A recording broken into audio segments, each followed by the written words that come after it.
Hello बच्चों, आप सबका आपके अपने चैनल कोविन लेक्चर्स में एक बार फिर से स्वागत है। तो कैसे हो आप सब? उम्मीद करता हूँ आप सब अच्छे होंगे और आप सबकी बोर्ड परीक्षा की तैयारी भी अच्छे से चल रही होगी। तो प्रिय विद्यार्थियों, आप सबके लिए बहुत बड़ी खुशखबरी है कि राजस्थान राज्य शैक्षिक अनुसंधान एवं प्रशिक्षण परिषद उदयपुर के द्वारा कक्षा 8 की बोर्ड परीक्षा 2024 के लिए मॉडल पेपर जारी कर दिए गए हैं। तो आज की इस क्लास में हम कक्षा 8 के गणित विषय के मॉडल क्वेश्चन पेपर को सॉल्व करना सीखेंगे। तो आप सबसे रिक्वेस्ट है कि इस क्लास को पूरा देखें और आगे आपकी जो भी बोर्ड परीक्षा की तैयारी आप करेंगे, इसी मॉडल पेपर को ध्यान में रखते हुए आपको आगे की तैयारी करनी है, ताकि आपकी तैयारी बेहतरीन ढंग से हो सके और आप अच्छे अंक प्राप्त कर सके। तो आप सभी मित्रों से निवेदन है कि ज्यादा से ज्यादा अपने दोस्तों को शेयर करें, ताकि उन सभी तक ये जानकारी पहुंच सके। तो चलिए क्लास हम शुरू करते हैं। हम बात कर रहे हैं कक्षा 8 गणित विषय के बोर्ड परीक्षा पेपर के मॉडल पेपर 2024 की। तो पेपर आपका 2 घंटे 30 मिनट का होगा और कितने अंकों का होगा? 80 अंकों का पेपर होगा। देखें, जो पहला खंड है जिसमें वस्तुनिष्ठ प्रश्न 1 से लेकर 8 तक कौन से प्रश्न हैं? एमसीक्यू वाले प्रश्न, यानी अबसद वाले प्रश्न दिए गए हैं। देखें पहला प्रश्न, 2/7 गुणा 0 का मान है। तो आप सबको पता है कि जब 2/7 का मान 2/7 का गुणा किससे होगा? 0 से होगा, तो उत्तर कितना आएगा? 0। हमें पता है कि यदि कोई संख्या a है और उसका गुणा अगर हम 0 से कर देंगे तो वो कितनी हो जाएगी? 0 हो जाएगी। प्रश्न संख्या 2, समीकरण 3x - 1 = 14 में बाया पक्ष होगा। तो देखो, 3x - 1 = 14। अब देखो यहाँ पर माइनस का 1 है, बराबर के उधर जाएगा, बराबर के उधर जाएगा तो क्या हो जाएगा? प्लस का 1, तो 14 + 1, तो 3x बराबर कितना हो जाएगा? 15। ये वाला भाग है आपका लेफ्ट हैंड साइड यानी बाया भाग, और ये है आपका राइट हैंड साइड यानी दाया भाग। तो यहाँ पर हमें प्रश्न में पूछा है कि बाया पक्ष कौन सा होगा, तो बाया पक्ष हो जाएगा 3x। कौन सा होगा? 3x। लेकिन कब? जब हम इसे सॉल्व करेंगे। लेकिन यहाँ पर केवल हमें इतना दिया हुआ है कि 3x - 1 = 14 में बाया पक्ष कौन सा है। तो आप अगर इस प्रश्न के हिसाब से देखें तो यहाँ पर उत्तर आएगा कि 3x - 1 क्या है? आपका बाया पक्ष है, क्योंकि हमें सॉल्व नहीं करना है ना? क्योंकि अगर सॉल्व करने का बोला होता तो लिखा होता कि हल करके फिर बताना है, लेकिन हमें केवल इतना बताया है कि इसमें बाया पक्ष कौन सा है। तो बराबर के इधर वाला बाया पक्ष है और बराबर के उधर वाला कौन सा है? दाया पक्ष है। तो बाया पक्ष कौन सा होगा? 3x - 1 होगा। तीसरा, वर्ग के प्रत्येक कोण का माप होता है। तो दोस्तों, वर्ग के जो चारों कोण होते हैं, वर्ग के चारों कोण कैसे होते हैं? चारों कोण समान होते हैं और वो कैसे होते हैं? 90 डिग्री यानी समकोण होते हैं। वर्ग के चारों कोण कैसे होते हैं? समकोण होते हैं, यानी कि 90 डिग्री के कोण होते हैं। ठीक है, आगे बात करें। प्रश्न संख्या 4, 9 की पूर्ण वर्ग संख्या है। 9 की पूर्ण वर्ग संख्या। तो देखो, 9 का वर्ग कितना होगा? 9 का वर्ग यानी 9 की घात 2, मतलब 9 × 9 कितना हो जाएगा? 81। ठीक है, पांचवा, संख्या 5 की घन संख्या। देखो, 5 का घन मतलब 5 की घात 3, यानी 5 को कितनी बार गुणा करना है? 5 को 3 बार गुणा करना है। तो 5 पंजे 25, 25 पंजे 125, कितना हो जाएगा? 125। छठा है, अंकित मूल्य माइनस विक्रय मूल्य बराबर कहलाता है। तो अंकित मूल्य में से जब विक्रय मूल्य को घटाया जाता है तो जो बीच का अंतर होता है उसे हम कहते हैं बट्टा, या जिसे हम छूट भी कहते हैं। क्या कहते हैं? छूट कह लो, बट्टा कह लो, अथवा डिस्काउंट कह लो, एक ही बात है। सातवां, एक पदीय बीजीय व्यंजक है। नाम से पता चल रहा है एक पदीय, यानी केवल और केवल कितना होगा? उसमें एक पद होगा। तो एक पद किसमें है? ऑप्शन नंबर ए में। आगे बात करें, संख्या 0.000035 का मानक रूप क्या होगा? तो देखो, पॉइंट के बाद 1, 2, 3 और 4 तो 0 है। हम 3 के बाद क्या लगाते हैं? दशमलव। 3.5। तो देखो, पॉइंट से पहले कितनी संख्या होगी? 1, 2, 3, 4 और 5। तो हम क्या करेंगे? 10 की घात -5 से क्या करेंगे, 10 की घात -5 से गुणा कर देंगे। क्या करेंगे, 10 की घात -5 से गुणा कर देंगे। क्यों, वो भी देखो, क्योंकि यहाँ पर देखो 0.000035, हमें अगर दशमलव हटाना है तो भाग में देखो पॉइंट के बाद कितने अंक है, 1 2 3 4 5 और 6, तो कितने जीरो आ जाएंगे, 6 जीरो, ये आ गए 6 जीरो। अब हमें क्या करना है, 3 के बाद पॉइंट लगाना है, तो जब हम पॉइंट लगाएंगे तो क्या होगा, पॉइंट लगाएंगे तो पॉइंट के बाद एक अंक है तो इसका क्या होगा, गुणा हो जाएगा। नीचे कितने जीरो है, 6 जीरो, तो देखो एक जीरो से एक जीरो कट जाएगा, नीचे कितना बचेगा, 3.5 बट्टे में 10 की घात 5, और 10 की घात 5 को जब हम ऊपर लेंगे तो किस में बदल जाएगी, माइनस में, तो 10 की घात -5। आगे बात करें आपके अति लघु उत्तरात्मक प्रश्न, प्रश्न संख्या 9 से 12 तक। अभी जो हमने प्रश्न पढ़े 1 से लेकर 8 तक, ये सब कितने नंबर के थे, एक एक नंबर के प्रश्न थे। अब जो 9 से 12 है वो कितने नंबर के प्रश्न है, 2 नंबर के। देखो पहला प्रश्न दिया हुआ है -19/29 गुणा 29/-19 बराबर 1 में गुणन के अंतर्गत उपयोग किए गए गुणधर्म का नाम बताइए। तो यहां पर देखो कौन सा गुणधर्म है, -19/29 गुणा 29/-19 बराबर 1। तो यहां पर ध्यान से देखेंगे तो देखो a/b गुणा b/a बराबर कितना है, 1 है। यानी कि इन दोनों संख्याओं का आपस में गुणा करने पर उत्तर कितना आ रहा है, गुणनफल 1 आ रहा है। तो ये कौन सा नियम है, ये नियम है आपका गुणात्मक प्रतिलोम। इसमें हम क्या कर रहे हैं, संख्या का उल्टा करके वापिस उससे गुणा कर रहे हैं। तो यहां पर कौन सा नियम है, गुणात्मक प्रतिलोम। ठीक है, आगे बात करें प्रश्न संख्या 10, समीकरण को हल कीजिए। क्या करना है, समीकरण को हल करना है। तो देखो समीकरण लिख लेते हैं, 5x + 9 बराबर 5 + 3x।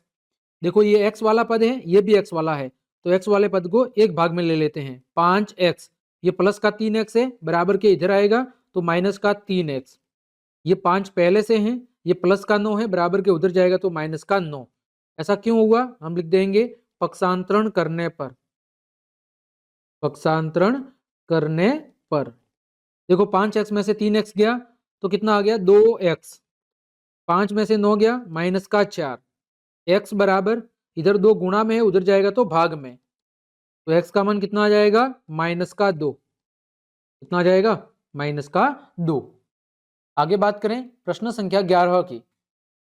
आगे देखो प्रश्न संख्या 11, निम्नलिखित संख्याओं में से प्रत्येक के घन के इकाई के अंक ज्ञात कीजिए। तो पहले प्रश्न में देखो 3331 में इकाई अंक,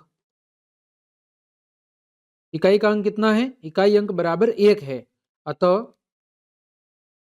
1 का घन, 1 का घन क्या होगा, 1 की घात 3, और वो कितना होगा, 1, अतः 3331 के घन का इकाई अंक कितना होगा, 1 होगा। ठीक है, दूसरा, दूसरा क्या है, 1027 में इकाई अंक, में इकाई अंक, तो इकाई अंक देखो क्या है, 7 है, कितना है, 7, अतः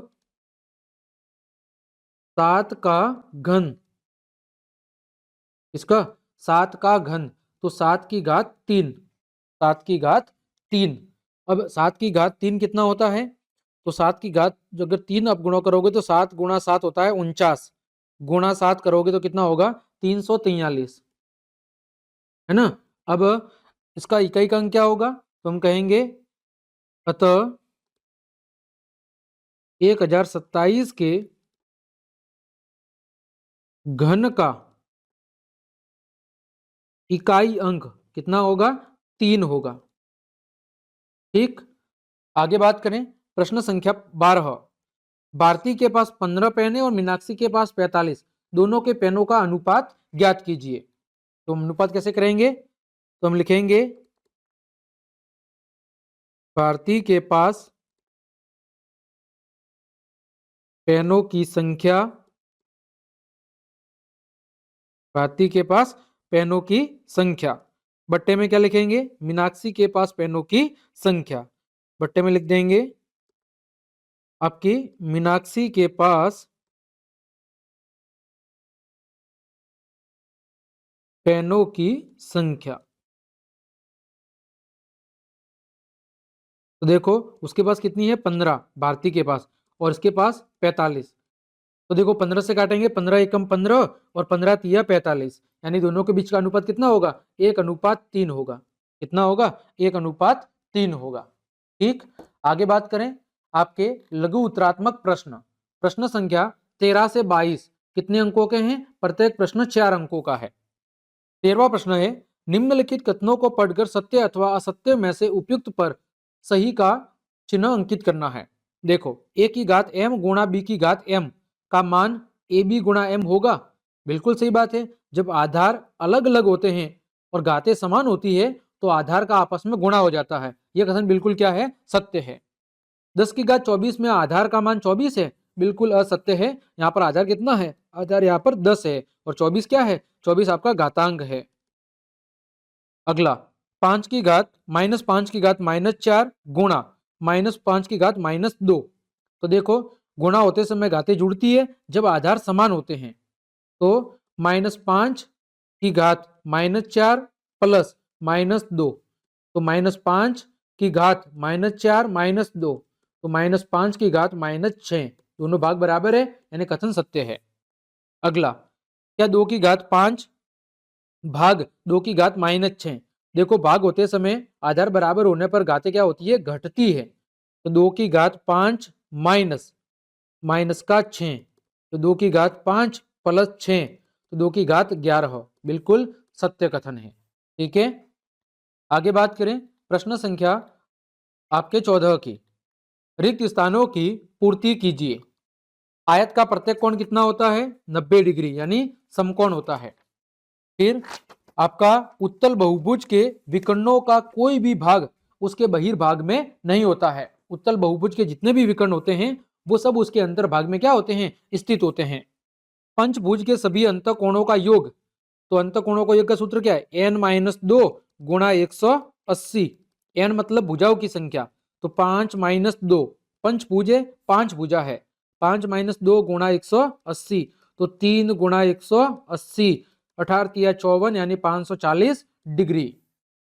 चौथा, समांतर चतुर्भुज के विकर्ण एक दूसरे को क्या करते हैं? समद्विभाजित, यानी दो समान भागों में विभाजित करते हैं। प्रश्न संख्या 15, खंड अ का खंड ब से मिलान कीजिए। पहला देखो देखो प्लस माइनस, यहां पर क्या होगा? माइनस। 4 चौक 28 और पी आर, तो क्या होगा? -28 पी आर। फिर 8 दूनी 16 पी क्यू। फिर यहां पर कितना हो जाएगा? देखो 20 पी स्क्वायर, इसको मैं क्या लिख सकता हूं? 4 पी गुणा 5 पी, और इसका क्या हो जाएगा? 4 तिया 12 पी माइनस 24 पी क्यू, यानी 3 पी का अंदर गुणा करना है। तो 4 का 3 से गुणा होगा तो 12 पी माइनस 3 का 8 से होगा 24 पी और क्यू, 24 पी और क्यू। तो आपका ऑप्शन नंबर ए। ठीक, आगे बात करो। प्रश्न संख्या 16, अच्छी प्रकार से फेंटी हुई 52 पत्तों की एक गड्डी में से एक पत्ता यादृच्छिक रूप से निकाला जाता है तो ज्ञात करो। ठीक है, अब देखो 52 पत्तों की घड़ी है। पहला प्रश्न, एक काला बादशाह प्राप्त करने की प्रायिकता। तो देखो काला बादशाह कितने होते हैं? काला बादशाह पूरे 52 पत्तों की घड़ी में 2 होते हैं। कितने होते हैं? 2। तो इसकी प्रायिकता कितनी होगी? काले पत्तों की संख्या, सॉरी काले बादशाहों की संख्या 2 होती है, और कुल पत्ते कितने हैं? कुल पत्ते हैं 52, तो कितना हो जाएगा? 1/26। दूसरा, लाल रंग का पत्ता प्राप्त करने की प्रायिकता। अब लाल रंग के पत्ते कितने होते हैं? तो एक तो लाल होता है और एक ईंट का पत्ता होता है। टोटल 13 और 13 26 पत्ते होते हैं लाल, और कुल पत्ते कितने होते हैं? 52, तो 1/2। फिर इक्का प्राप्त करने की प्रायिकता। कुल इक्के कितने होते हैं? 4। कुल पत्ते कितने हैं? 52, काटेंगे तो 1:13। फिर लाल रंग की बेगम, तो लाल रंग की बेगम कितनी होगी? 2, एक लाल और एक ईंट की, तो बेगम कितनी होगी? 2। कुल पत्ते कितने? 52, कितना होगा? 1:26। ठीक, आगे बात करें लघुत्रात्मक प्रश्न खंड ब। ठीक है, 17 से लेकर 22 तक प्रत्येक प्रश्न 4 अंकों का है। 17वां अभाज्य गुणनखंड विधि से 9604 का वर्गमूल ज्ञात करो। क्या करना है? वर्गमूल ज्ञात करना है। तो देखो 9604, यहां पर हम भाग देते चलेंगे। सबसे पहले भाग दिया 2 का, कितना आएगा? 4802, इसका आधा। फिर 2 का भाग दिया, कितना आएगा? 2401। फिर किसका भाग दिया? 7 का, कितना आएगा? 343। फिर भाग दिया 7 का, कितना आएगा? 49। फिर भाग दिया 7 का, कितना आएगा? 7। 7 में 7 का भाग दिया एक बार। तो इसका जो आपका वर्गमूल है वो कितना आएगा? देखो 2 गुणा 2 गुणा 7 गुणा 7 गुणा 7 गुणा 7। देखो 2 में से जोड़ा बना, एक 7 7 का जोड़ा बना और एक 7 का। तो कितना बाहर आ गया? 2 गुणा 7 गुणा 7। कितना हो गया? 7 दूनी 14, 14 सत्ते 98। यानी इसका वर्गमूल कितना आएगा? 98 आएगा। ठीक। प्रश्न संख्या 18, किसी समांतर चतुर्भुज के दो आसन्न कोणों का अनुपात कितना है? 3:2 है। समांतर चतुर्भुज के सभी कोणों की माप ज्ञात करो। कैसे करेंगे? देखो हम लिखेंगे, माना समांतर चतुर्भुज के दो आसन्न कोण 3x एवं 2x है। कितने हैं? 3x एवं 2x है। ठीक है, फिर आगे हम लिखेंगे कि हम जानते हैं कि, क्या लिखेंगे? हम जानते हैं कि समांतर चतुर्भुज के आसन्न कोणों का योग, आसन्न कोणों का योग कितना होता है? 180 डिग्री होता है। ठीक है, अतः दोनों को जोड़ देंगे और बराबर में कितना रखेंगे? 180। तो 3x प्लस 2x बराबर 180। कितना हो गया? 5x बराबर 180। x बराबर कितना हो गया? 180 में 5 का भाग जाएगा, कितना आ जाएगा? 36 डिग्री। कितना आएगा? 36। हम लिखेंगे अतः प्रथम कोण 3x, तो 3 गुणा 36 यानी 108 डिग्री। दूसरा कोण 2x यानी 2 गुणा 36 यानी कि 72 डिग्री। ठीक है, तो हम लिख सकते हैं कि समांतर चतुर्भुज के चारों कोण क्या होंगे? अतः कोण 1 बराबर 108, कोण 2 बराबर 72, कोण 3 बराबर 108 और कोण 4 बराबर कितना होगा? आपका 72 डिग्री होगा। ये चारों कोण आ जाएंगे। ठीक है, आगे बात करें प्रश्न संख्या 19, 12,000 रुपए का 2 वर्ष के लिए 10% वार्षिक दर से साधारण ब्याज एवं चक्रवर्ती ब्याज का अंतर ज्ञात कीजिए, जबकि ब्याज वार्षिक क्या होता है? जबकि ब्याज वार्षिक संयोजित होता है। ठीक है, देखो यहां पर सबसे पहले क्या दिया हुआ है? मूलधन। आपके पास मूलधन दिया हुआ है 12,000। ठीक है, समय दिया हुआ है 2 वर्ष और दर दी हुई है 10% वार्षिक। हम देखो सूत्र क्या लगाएंगे? CI माइनस SI यानी चक्रवर्ती ब्याज माइनस साधारण ब्याज के अंतर का सूत्र। ठीक है, क्या होगा? वो जाएगा R/100 का वर्ग गुणा P मतलब मूलधन। तो देखो CI माइनस SI, R कितना है? R मतलब रेट, इंटरेस्ट, तो 10 गुणा 10 क्योंकि R का वर्ग है, बट्टे में 100 गुणा 100 और मूलधन कितना है? 12,000। ठीक है, देखो 2 जीरो से ये 2 जीरो कट गए, इस 2 जीरो से ये 2 जीरो कट गए, तो उत्तर कितना आ गया? आ गया CI माइनस SI बराबर 120 रुपए। कितना आ गया? 120 रुपए दोनों के बीच का अंतर आ गया। ठीक, आगे बात करें प्रश्न संख्या 20 की। एक किसान की पशुशाला में 20 पशुओं के लिए 6 दिन का पर्याप्त भोजन है। यदि पशुशाला में 10 पशु और आ जाए, अब कितने हो गए? 30, तो ये भोजन कितने दिन तक पर्याप्त रहेगा? तो देखो हम कैसे लिखेंगे, वर्तमान पशुओं की संख्या, वर्तमान पशुओं की संख्या कितनी है? 20। ठीक है, तथा इनके लिए पर्याप्त भोजन, तथा इनके लिए पर्याप्त भोजन बराबर 6 दिन। ठीक है, आगे लिखेंगे इसी तरह 10 पशु और आने पर, और आने पर कुल पशुओं की संख्या, कुल पशुओं की संख्या कितनी होगी? पहले 20 थे, 10 और आ गए, तो अब कितने पशु हो गए? 30। ठीक है, और हम क्या करेंगे, माना माना 30 पशुओं के लिए पर्याप्त भोजन बराबर x दिन। माना 30 पशुओं के लिए पर्याप्त भोजन बराबर x दिन।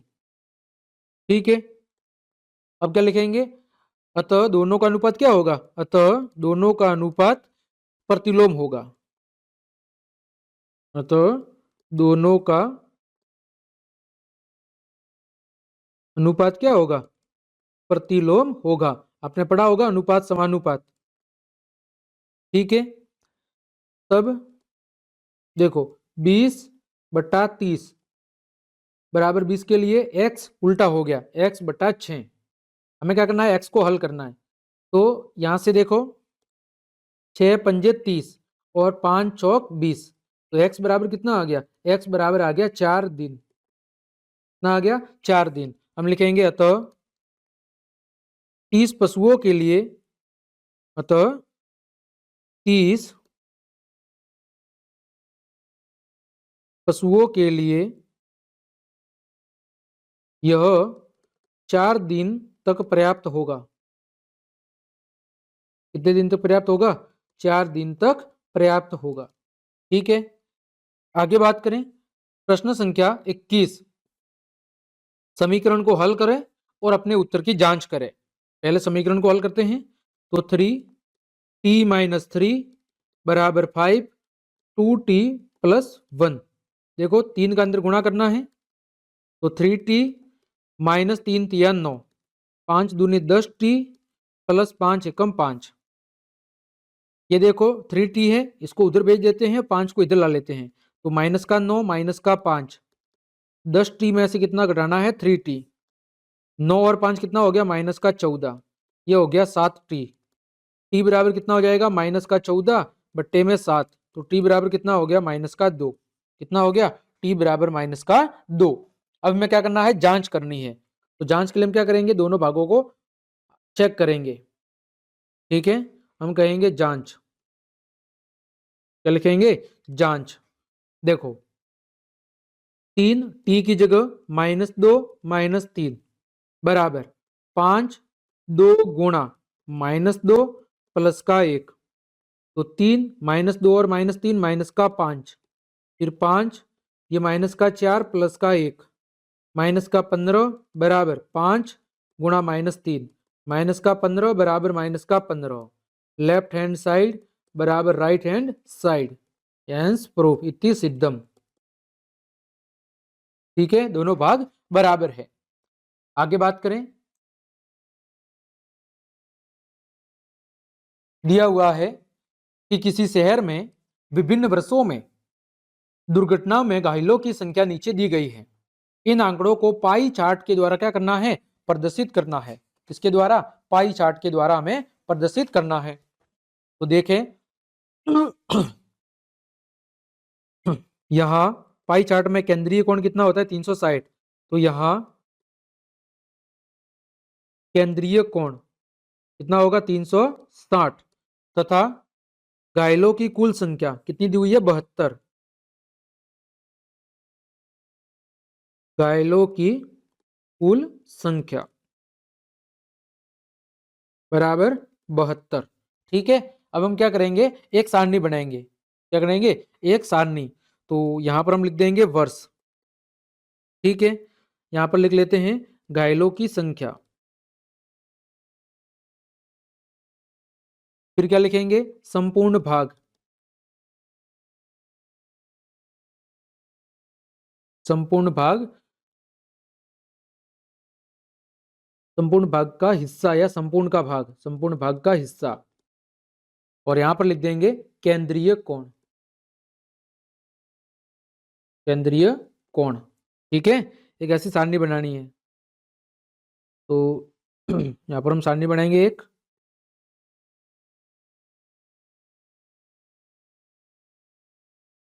ठीक है, अब देखो वर्ष क्या है लिख लेते हैं 2018। मैं थोड़ा सा ऊपर लिख लेता हूं।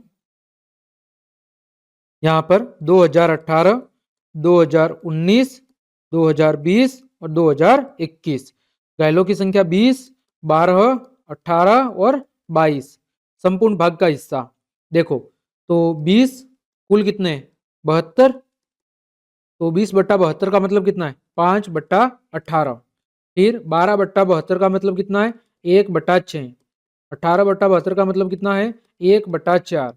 और 22/72 कितना है 22/72। इसका मतलब कितना होगा, देखो 2 से काटेंगे तो 11, 11/36 है ना। अब देखो केंद्रीय कोण, तो 5/18 गुणा 360 डिग्री। तो 18×2=36, यानी कितनी बार कटेगा 20 बार, 20×5 = 100। फिर 1/6 गुणा 360, 6 से 36 कितनी बार कटेगा 60 बार। 1/4 गुणा 360 कितना आएगा 4×9=36, 90 डिग्री।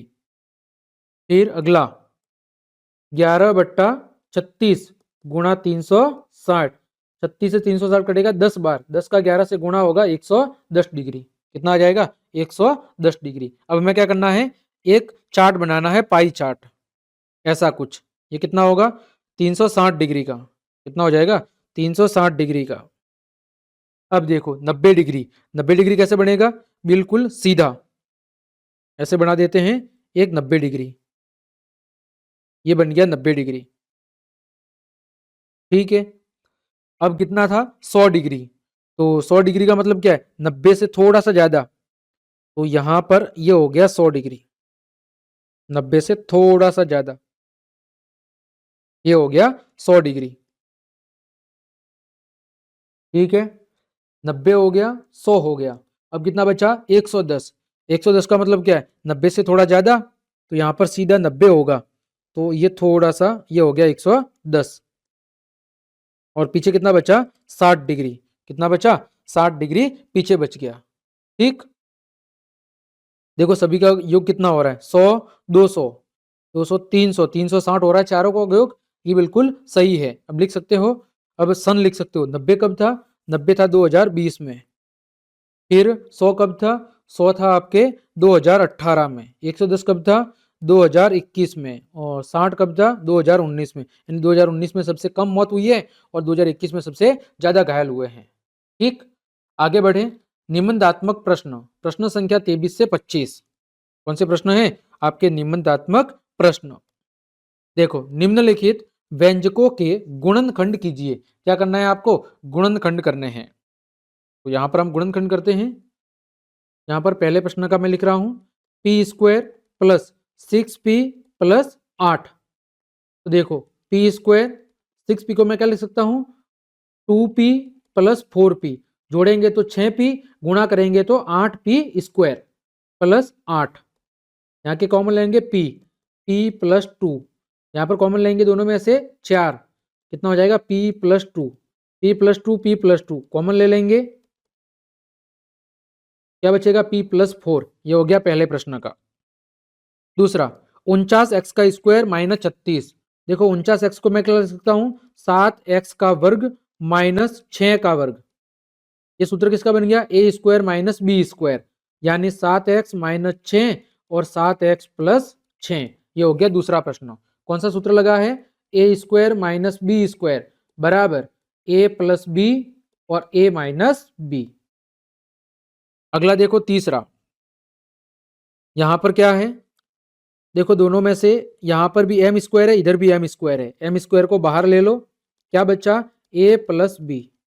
इधर से एन स्क्वायर को बाहर ले लो, बचा क्या, ए प्लस बी। देखो ए प्लस बी, ए प्लस बी, इसको बाहर कॉमन ले लो, ए प्लस बी, बचा क्या, M square plus N square. ठीक है। अगला देखो चौथा, चौथे को मैं इधर सोल्व कर लेता हूं। देखो 15 और 6, इधर 6x है, इधर 15x है, दोनों में कॉमन क्या मिलेगा, 3x।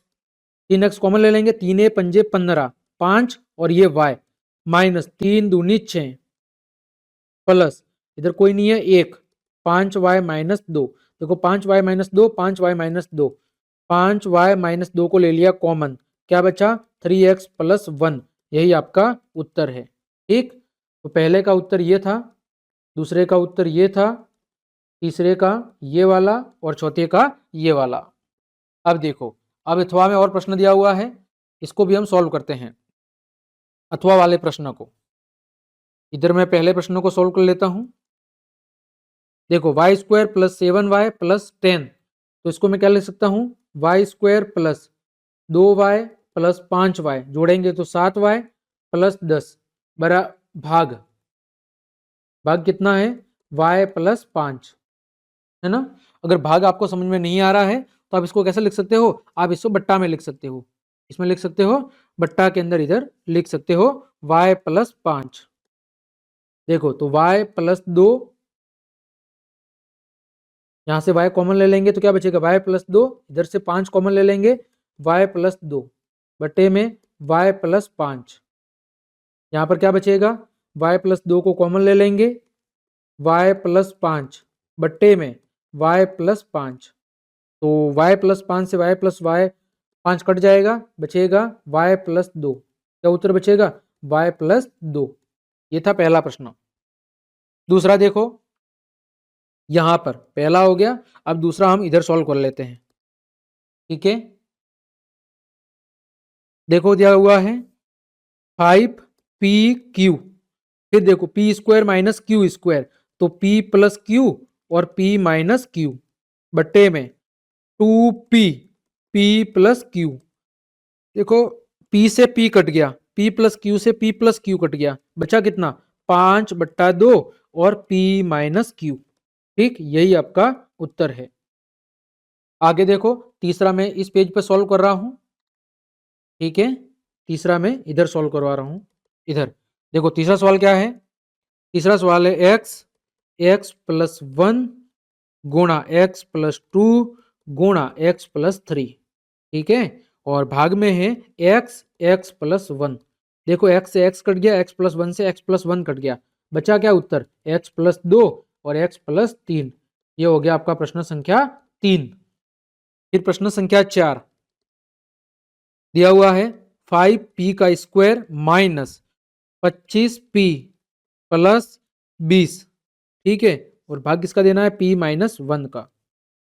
देखो यहां से मैं कितना कॉमन ले लूंगा, 5, क्या हो जाएगा, P square minus 5p plus 4 बटे में p माइनस 1। तो 5p square minus 4p minus p plus का 4 बटे में p माइनस 1। देखो 5 यहां से क्या कॉमन लेंगे, p, तो p माइनस 4, यहां पर माइनस का 1, p माइनस 4 बटे में p माइनस 1। देखो p माइनस 4 कॉमन आ जाएगा, p माइनस 4 क्या बचेगा, p माइनस 1 बटे में p माइनस 1। p माइनस 1 से p माइनस 1 क्या हो गया, कट गया, बचा गया 5 गुणा p माइनस 4। यही आपका हल होगा। ठीक है, आगे बात करें, प्रश्न संख्या 24। ठीक है, क्या दिया हुआ है, एक घनाभ के आकार के डिब्बे का आयतन 1800 घन सेंटीमीटर है। यदि इसकी लंबाई और चौड़ाई 40 सेंटीमीटर और 30 सेंटीमीटर है तो डिब्बे की ऊंचाई ज्ञात करो। ठीक है। अथवा में दिया हुआ है एक और इसी के 14 सेंटीमीटर चौड़ाई वाले एक आयताकार कागज को चौड़ाई के अनुदिश मोड़कर 20 सेंटीमीटर त्रिज्या वाला एक बेलन बनाया जाता है, तो फिर बेलन का आयतन ज्ञात करो। ठीक है, इसको मैं इधर सॉल्व करा रहा हूं। देखो अथवा वाला है, इसको हम इधर सॉल्व कर लेते हैं। 24 के एक को 24 का पहला। ठीक है, देखो डिब्बे का आयतन घनाभाकार घनाभाकार डिब्बे का आयतन कितना रखा है बच्चों? दे रखा है 1800 घन सेंटीमीटर यानी सेंटीमीटर क्यूब। लंबाई कितनी दे रखी है? लंबाई दे रखी है बच्चों 40 सेंटीमीटर। और चौड़ाई कितनी दे रखी है? और चौड़ाई दे रखी है बच्चों 30 सेंटीमीटर। ठीक है, फिर हम लिखेंगे घनाभ का आयतन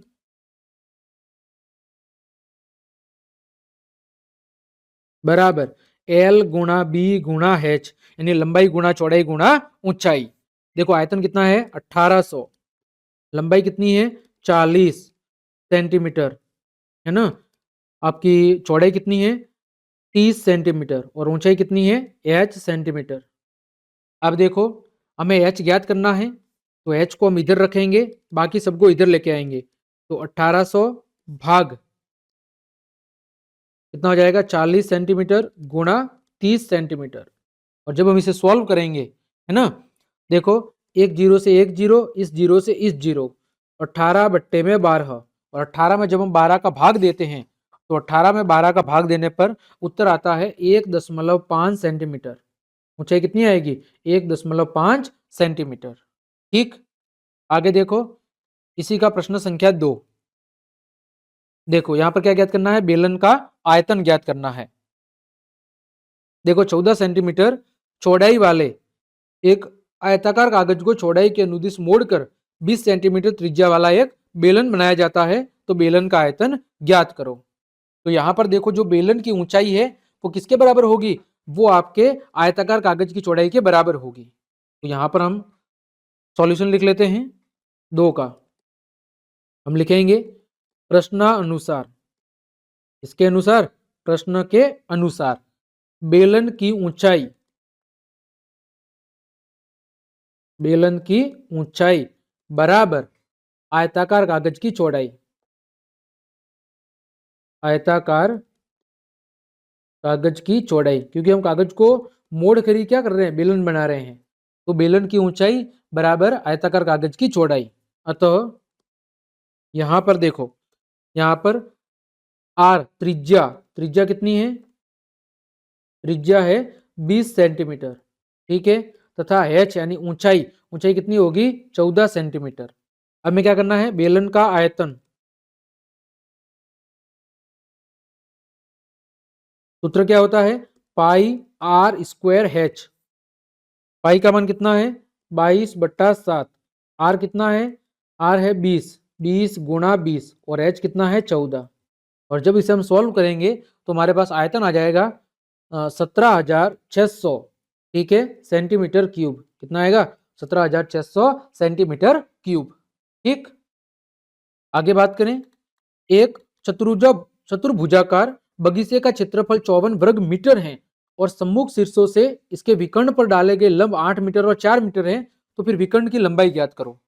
तो देखो चतुर्भुज का क्षेत्रफल का सूत्र क्या होता है? हम लिखेंगे कि चतुर्भुजाकार बगीचे का क्षेत्रफल का सूत्र क्या होगा? 1/2 गुणा विकर्ण गुणा गुणा विकर्ण पर डाले गए लंबों का योग। विकर्ण पर डाले गए लंबों का योग। ठीक है, अब देखो एरिया कितना दिया हुआ है 54 वर्ग मीटर। 1/2 विकर्ण हमें क्या करना है, ज्ञात करना है, गुणा विकर्ण पर डाले गए लंबों का योग कितना है, 8 मीटर प्लस 4 मीटर। तो ये कितना हो गया, 54 मीटर स्क्वायर बराबर 1/2 गुणा विकर्ण गुणा 8 और 4 12 मीटर। कितना हो गया, 8 और 4 12 मीटर। देखो 2 से 12 कितनी बार कटेगा, 6 बार, तो कितना आ जाएगा 6 मीटर। तो विकर्ण बराबर कितना होगा, विकर्ण बराबर 54/6, तो विकर्ण बराबर आ जाएगा 9 मीटर। कितना आ जाएगा, 9 मीटर, क्योंकि यहाँ पर 6 गुणा में है, उधर जाएगा तो भाग में, और 54 में 6 का भाग जाएगा तो बच्चों विकर्ण कितना आ जाएगा, 9 मीटर आ जाएगा। अगला देखो दूसरा प्रश्न इसी का, एक घनाकार कमरे का आयतन 54 वर्ग मीटर है, 54 घन मीटर है। तो हम लिखेंगे कि घनाकार कमरे का आयतन बराबर 54 घन मीटर। अब आयतन का सूत्र हमको पता है, क्या होता है, भुजा क्यूब बराबर 64 मीटर क्यूब। भुजा क्यूब मतलब ए क्यूब, ए क्यूब बराबर 64 मीटर क्यूब। तो ए बराबर कितना होगा, 64 का घनमूल, और 64 का घनमूल कितना होता है, 4 मीटर। ठीक है, अब हमें क्या निकालना है, घन का संपूर्ण पृष्ठीय क्षेत्रफल। तो हम लिखेंगे कि कमरे का, कौन सा कमरा है, घनाकार, घनाकार कमरे का संपूर्ण पृष्ठीय क्षेत्रफल बराबर क्या होता है आपका 6 भुजा स्क्वायर, 6a स्क्वायर, तो 6 गुणा 4 का वर्ग, 6 गुणा 16, 16 छिंग कितना होता है, 16 छिंग 96 होता है। ठीक है, 16 छिंग 96 क्या होगा आपका, मीटर स्क्वायर, क्या होगा, मीटर स्क्वायर। ठीक, आगे बात करें, आगे देखो प्रश्न संख्या 25, उपयुक्त पैमाने का प्रयोग करते हुए वर्ग की भुजा और क्षेत्रफल के निम्नलिखित आंकड़ों के मध्य एक आलेख बनाइए। आपके सामने वर्ग की भुजा दी हुई है और उसका क्षेत्रफल सेंटीमीटर वर्ग के अंदर दिया हुआ है। ठीक है, अब हमें क्या करना है, सबसे पहले इसका आलेख बनाना है, और उसके बाद बताना है क्या यह रेखिक आलेख है, और दूसरा यदि वर्ग की भुजा 7 सेंटीमीटर हो तो फिर वर्ग का क्षेत्रफल कितना होगा। और अथवा में दिया हुआ है कि उपयुक्त पैमाने का प्रयोग करते हुए वर्ग की भुजा और परिमाप के निम्नलिखित आंकड़ों के मध्य एक आलेख बनाना है, और बताना है कि क्या यह आलेख रेखिक है या नहीं है, और यदि वर्ग की भुजा 4 सेंटीमीटर हो तो वर्ग का परिमाप कितना होगा। ठीक है, देखो तो पहले प्रश्न का जो आलेख है वो यहाँ पर मैंने बना रखा है। ये आपके पहले प्रश्न का आलेख है, जहां पर एक्स अक्ष पर हमने वर्ग की भुजा ली है सेंटीमीटर में, और वाई अक्ष पर हमने लिया है वर्ग का परिमाप। ठीक है, वर्ग का परिमाप और वर्ग की भुजा। ये देखो किसका उत्तर है, ये आपके इसके प्रश्न अथवा वाले का उत्तर है। ठीक है, ये अथवा वाले का उत्तर है। अब देखो, जब वर्ग की भुजा कितनी थी, 2 थी, तो परिमाप कितना था, परिमाप आपका 8 था। फिर वर्ग की भुजा 3 थी तो परिमाप कितना था, 12 था। फिर वर्ग की भुजा 4 थी, सॉरी 3.5 थी, तो परिमाप कितना था, 14 था। फिर वर्ग की भुजा 5 थी तो परिमाप कितना था, 20, और वर्ग की भुजा 6 है तो परिमाप कितना है, 24। तो ये क्या है, एक रेखिक आरेख है, क्योंकि एक सीधी रेखा बन रही है। तो पहले प्रश्न का इसका उत्तर हम लिख देंगे, हाँ यह एक रेखिक आरेख है। क्या लिखेंगे, रेखिक यानी एक सरल रेखा का निर्माण कर रहा है। हाँ यह एक क्या है, यह एक रेखिक आरेख है। इसी का दूसरा प्रश्न था, इसी का दूसरा प्रश्न था कि भाई यदि वर्ग की भुजा कितनी हो, 4 सेंटीमीटर, तो परिमाप कितना होगा। तो हम लिखेंगे यदि वर्ग की भुजा बराबर कितनी हो, 4 सेंटीमीटर, तो वर्ग का परिमाप, तो वर्ग का परिमाप कितना होगा, 4 गुणा भुजा, 4 गुणा 4 यानी कि 16 सेंटीमीटर। कितना होगा, 16 सेंटीमीटर। ठीक, इसी तरह इसका जो पहला प्रश्न था, ठीक है, प्रश्न संख्या आपके जो ये प्रश्न संख्या कितना था, 25, 25 का जो पहला था जिसमें वर्ग की भुजा दी हुई थी और वर्ग का क्षेत्रफल दिया हुआ था। तो जब वर्ग की भुजा 2 हो तो क्षेत्रफल कितना होता है, 4 वर्ग सेंटीमीटर। जब वर्ग की भुजा 3 हो तो क्षेत्रफल कितना होगा, 9 वर्ग सेंटीमीटर। जब वर्ग की भुजा 4 हो तो क्षेत्रफल होगा 16 वर्ग सेंटीमीटर। जब वर्ग की भुजा 5 हो तो क्षेत्रफल होगा 25 वर्ग सेंटीमीटर। जब वृत्त की भुजा 6 सेंटीमीटर हो तो क्षेत्रफल होगा 36 वर्ग सेंटीमीटर। में पहला प्रश्न था क्या यह रेखिक आरेख है, तुम लिखेंगे नहीं, यह रेखिक आरेख नहीं है, नहीं यह रेखिक आरेख नहीं है। क्यों? क्योंकि एक सरल रेखा का निर्माण नहीं हो रहा, क्योंकि आरेख या आलेख में एक सरल रेखा नहीं बन रही है, इस वजह से ये रेखिक आपका आरेख नहीं है। ठीक है। दूसरा प्रश्न था इसी का कि यदि वर्ग की भुजा 7 सेंटीमीटर हो तो वर्ग का क्षेत्रफल, तो हम लिखेंगे यदि वर्ग की भुजा कितनी हो, यदि वर्ग की भुजा हो आपके 7 सेंटीमीटर तो क्षेत्रफल बराबर क्या होता है, भुजा गुणा भुजा, यानी 7 गुणा 7 सेंटीमीटर स्क्वायर, कितना हो जाएगा 49 वर्ग सेंटीमीटर। कितना होगा 49 वर्ग सेंटीमीटर। तो इस तरह बच्चों हमने आपके कक्षा 8 के बोर्ड द्वारा जारी किए गए गणित विषय के मॉडल पेपर के सभी प्रश्नों के हल बहुत अच्छे से जान लिए हैं। उम्मीद करता हूं सभी प्रश्नों के उत्तर आपको अच्छे समझ में आए होंगे। तो क्लास देखने के लिए आप सभी का धन्यवाद। यदि आपको मेरी क्लास और मेहनत पसंद आई है तो फिर लाइक, कमेंट, शेयर और सब्सक्राइब जरूर करें। आज के लिए इतना ही। जय हिंद, जय भारत।